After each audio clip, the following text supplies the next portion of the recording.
Hello, it's Monday the 1st of February. I'm Rob Watson and this is a Leicester Soundwalk, and today I'm taking it easy. It's not much thinking and planning in this one. I'm starting off sitting at the junction at the bottom of Millstone Lane over Southgate, overlooking the DMU campus, and behind me I'm going to walk up into town and just have a mooch around, which is one of my favourite pastimes. And there's a lot of building work going on in Leicester at the moment, so I'm wondering if capturing some of the sounds of some of the work. What's interesting, the junction here is part of the inner ring road and it's always quite busy. There's always an awful lot of traffic. It was only in the first lockdown, I think it was March and April, that you really got a sense that it was quiet and the traffic was much reduced. But people are kind of funnelled through to the underpass at St Nicholas Way, and the cars are kind of a constant presence. And one thing that we might note in the coming years is that this sound of petrol engines is going to be petrol and diesel engines. The internal combustion engine is going to be less prominent within our cities as newer vehicles, electric cars and other alternative modes of transport are introduced and become more accessible and become more regular a part of our daily lives and routines, rather than simply driving everywhere.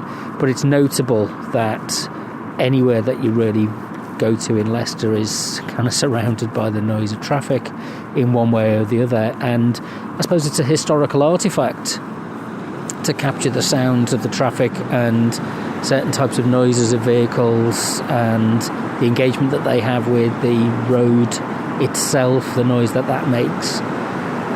So while it might not feel that this is a desirable thing that we should keep a historical record of, actually the more we get out and capture some of these things, we start to notice what's around us, and maybe we will notice some of the changes that come in over time. And noise pollution has to be included within any discussions and debates that we have about environmental sustainability and low carbon futures, because noise is a constant presence in our lives, often to much to our detriment. Some people notice it, some people don't. I'm kind of quite attuned to it, but that's the point of doing a soundwalk, I suppose.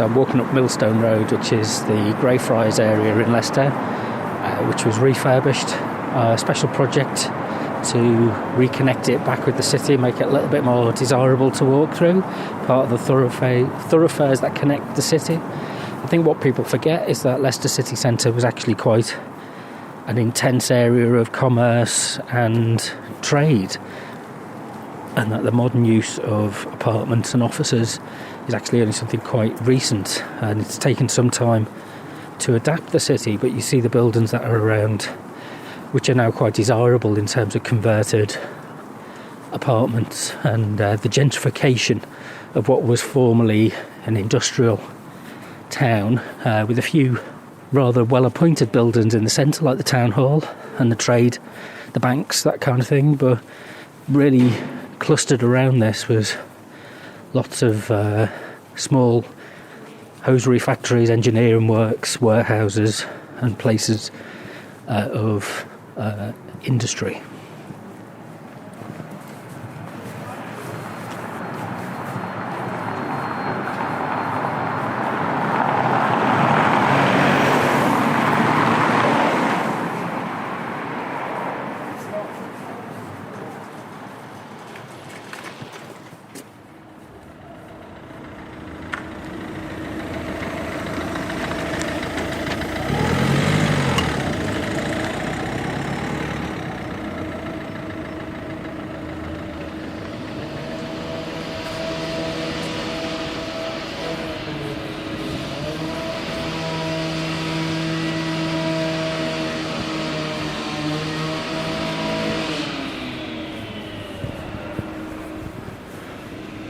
I've just come to Pocklington's Walk, which is where the Leicester Magistrates Courts are based. And behind me you can hear the roadworks where the pavement and the road are being pedestrianised and made more attractive for people on bicycles, and a lower traffic volume area. Is that the right phrase? And the work's been ongoing for the last few weeks. And again, it's like a kind of, this kind of work in a city is on an ongoing basis, and we don't capture how it sounds.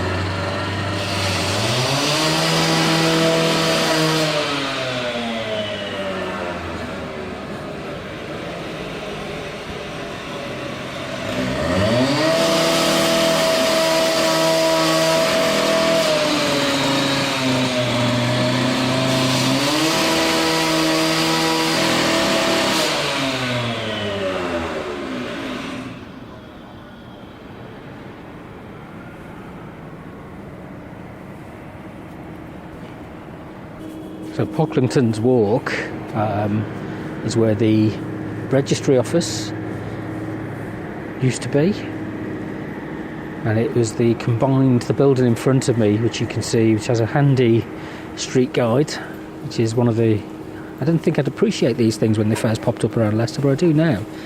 The combined poor law and registry office, before this building opened in 1883, help for Leicester's poor was administered from offices in different parts of the town.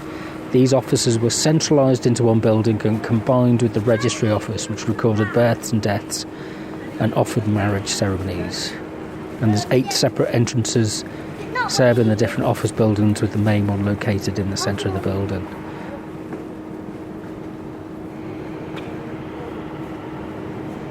Maybe in a kind of, an echo of the situation we're in today with things like food banks. The poor law was administered by the Poor Law Guardians, and they were elected bodies that oversaw workhouses, poor relief and homes for orphan children. The rules for poor relief, which often involved hard labour in the workhouse, were so harsh few would seek help unless they were desperate. In 1921, about 1,000 of Leicester's unemployed marched to the Poor Law office in Rupert Street to demand food and work. A stone was thrown at a window and 40 to 50 police rushed out to mount a baton charge.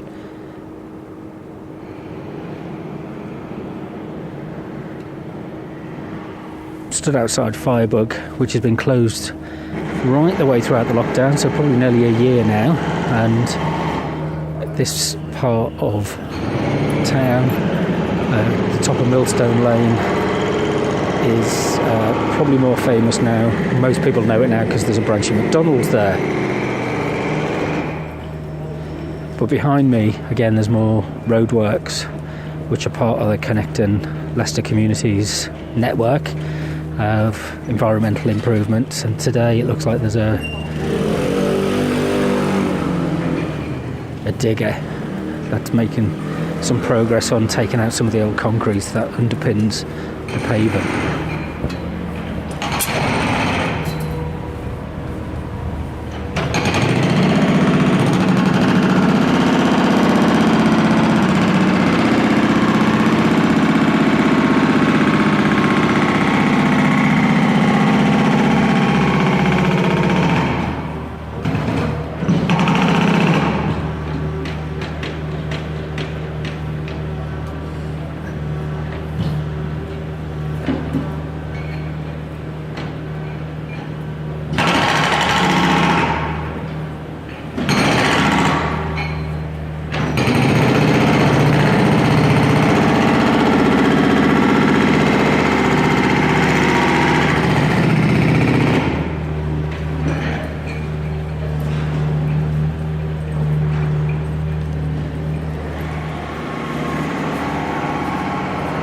Now I'm stood by Marketplace South and Hotel Street, which is where the Leicester City rooms, not Leicester City as in the football club, as in the city.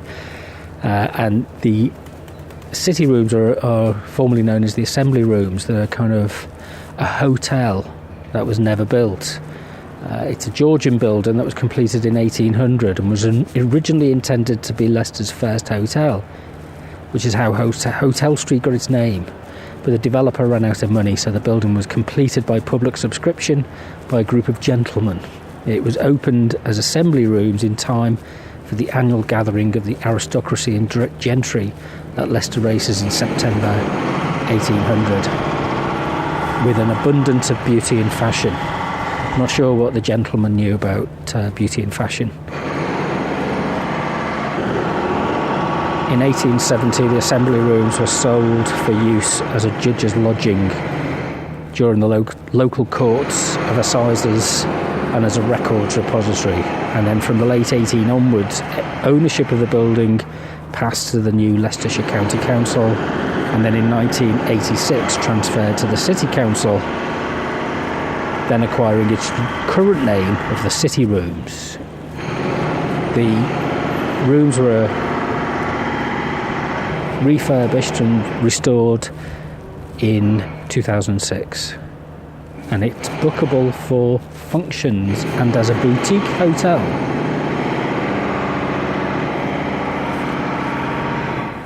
But as you can hear, the sound of the drilling is quite prominent.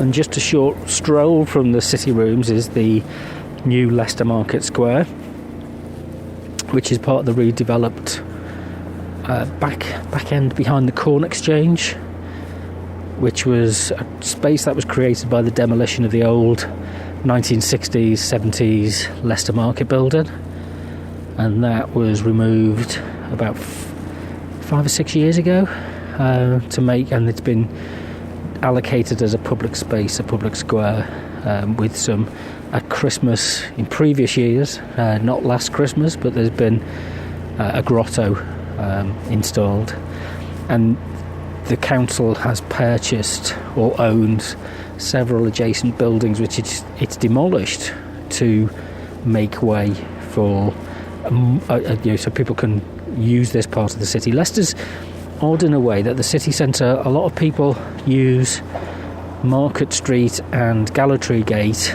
and then they don't come through onto roads like Silver Street. They tend to stick to the main thoroughfares with the big brand shops.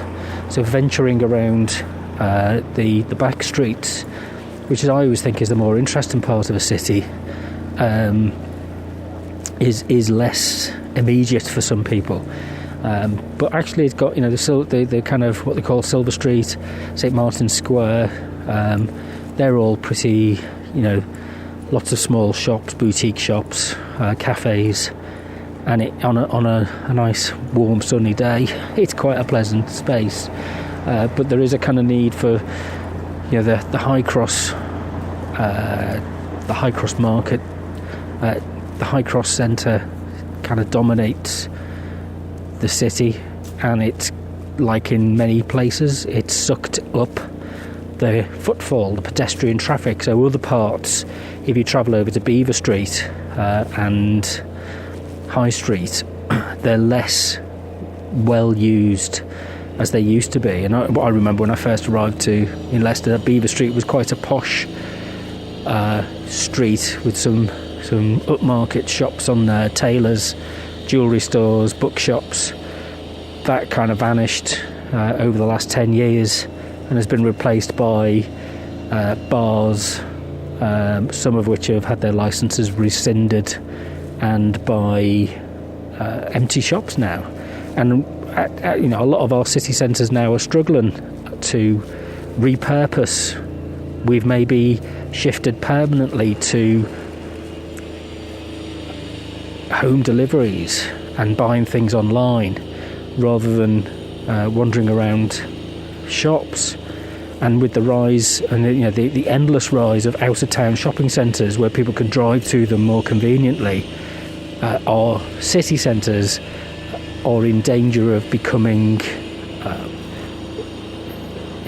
destitute, I suppose, is not a too strong a word to use, and that the gaps are harder to fill in, and the market and the money that would sustain a business, it's maybe easier sometimes to just shift an entire retail operation online rather than have a physical shop. And I think it's maybe something we need to address. And I know the BID, the Business Improvement District organisation in Leicester, is working to develop alternatives and to support and promote people to shop locally and to shop in person, and hence the kind of environmental and street improvements which are aimed at making the public spaces a bit more human and places where you can relax. And actually the new Market Square on a hot sunny day is quite a pleasant place to come and sit and have a coffee, an outdoor coffee or a sandwich, and to just relax.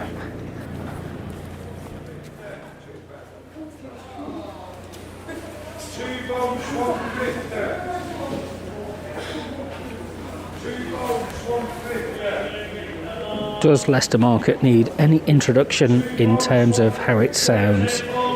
Over the years when I've taught media and radio production courses, the first thing that you do when students come to Leicester is send them out to Leicester Market with a digital recorder and capture the sounds of the marketplace. I think it's one of the most memorable and unique features of the city.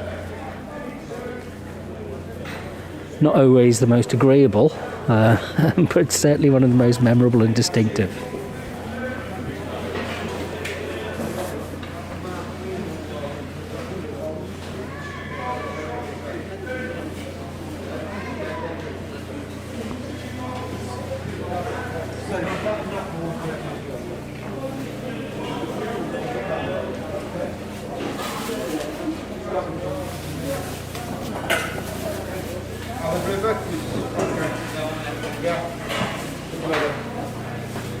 Cheers, Chuck. Just one break. Oh, okay. You're welcome.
It's not one of the busiest days on the market today. It's a Monday.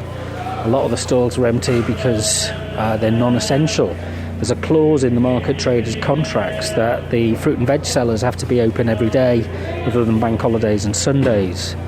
So for them, it's like the market doesn't close even during the lockdown. They're an essential service. When I first moved to Leicester, it's quite a common thing I say in these Soundwalks, is that every stall was fruit and vegetables.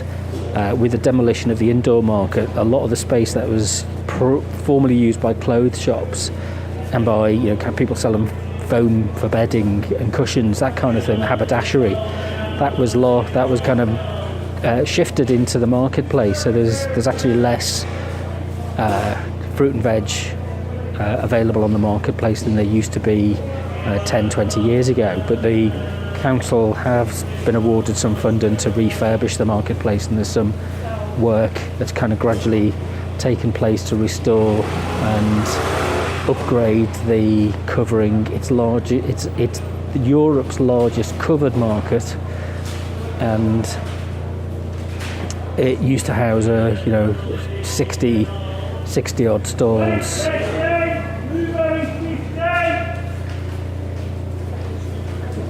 And the interesting, it's always busy, and the interesting time to come is often at the end of the day when fruit and vegetables are being marked down very cheaply because the stall holders need to get rid of them.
So I'm stood at the clock tower, which most people I know who are from Leicester regard as the city centre, or the heart of the city. If you want to meet somebody and you're not quite sure where they're asking you to meet, everybody knows where the clock tower is. And it's one of those kind of iconic landmarks that people don't necessarily understand why it's there. But handily, there is in Leicester this series of boards around the city that tell the story. And the clock tower was built originally as a solution to traffic congestion, which was on the sides of the town's former hay and straw market, hence the name Haymarket, where horse-drawn vehicles converged on the area from 6 different streets, causing chaos. So it was decided that the Haymarket Memorial Clock Tower would be constructed as the first traffic island in the kingdom. I didn't quite realise it had that claim to fame. It was designed by a local architect, Joseph Goddard, and a bottle containing coins, newspapers and the names of the town's corporation was placed beneath the topmost stone when the construction was finished in 1868. In 1903, tram lines were laid around the clock tower, and the system of junctions was the most complicated in Britain.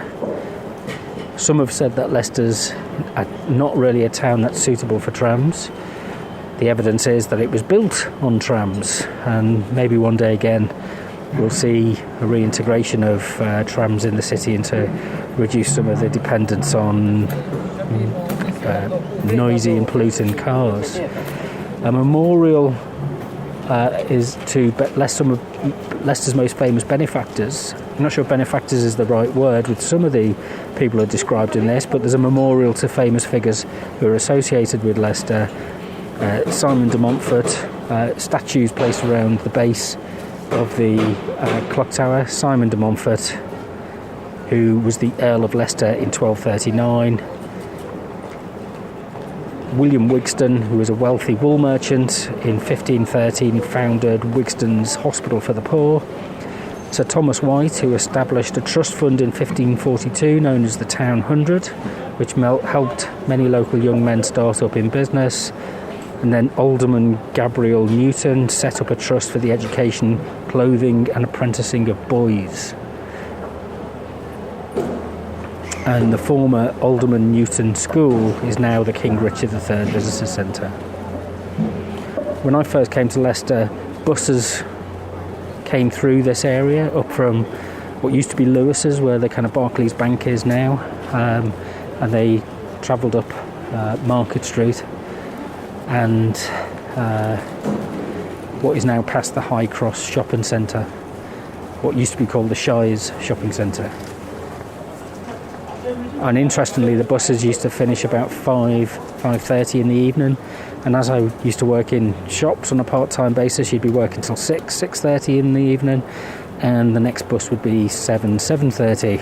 So Leicester was really a kind of provincial market town just 20 years ago. Now it's starting to feel more like or grow into being more like a city. One of the things that if you come to Leicester you'll notice is if you just stand still in the city centre, you know, the number, the variety of people from different backgrounds with different languages spoken from different communities is incredible. And in some future Soundwalks I'll try and capture some of the range of those conversations and to look, you know, kind of think about the kind of range of voices that are being spoken. It really is, the centre of Leicester is a true definition of the term, a mixing pot, and it can be overwhelming at times. But it's also, one of Leicester's strengths is its diversity. The area of the pedestrianised zone, the pedestrianised area around the clock tower was.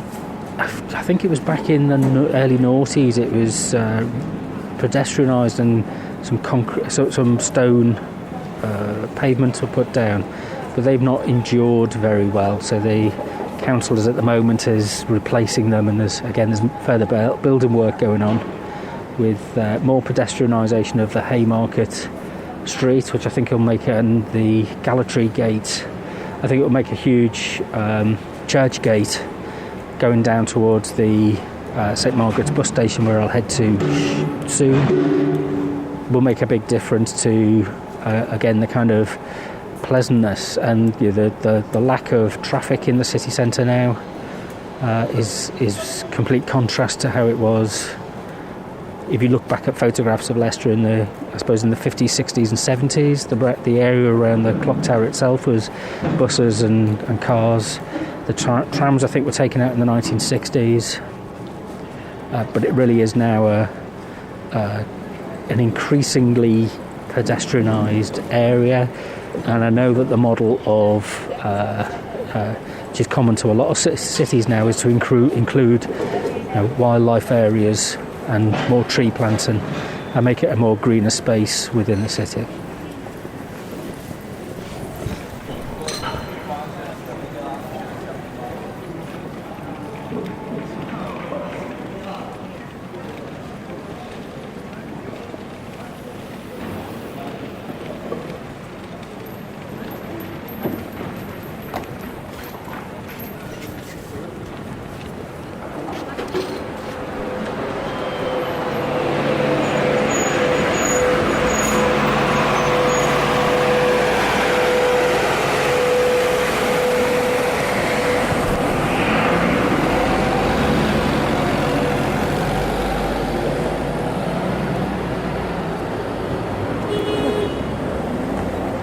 So if you want to take part in one of these Soundwalks, just have a mooch around, walk about the city. It's quite a noisy day today, but we can walk in different places and appreciate a different kind of soundscape along the river, through the parks, through the shopping centres, wherever feels more comfortable. Give us a shout. I'm on Twitter and Instagram, robwatsonmedia.net, or you can email me, rob@robwatsonmedia.net. We can arrange to meet up, bring a coffee or a tea. We'll make sure that we're suitably socially distant, and we'll capture some thoughts and listen to the world that's about us.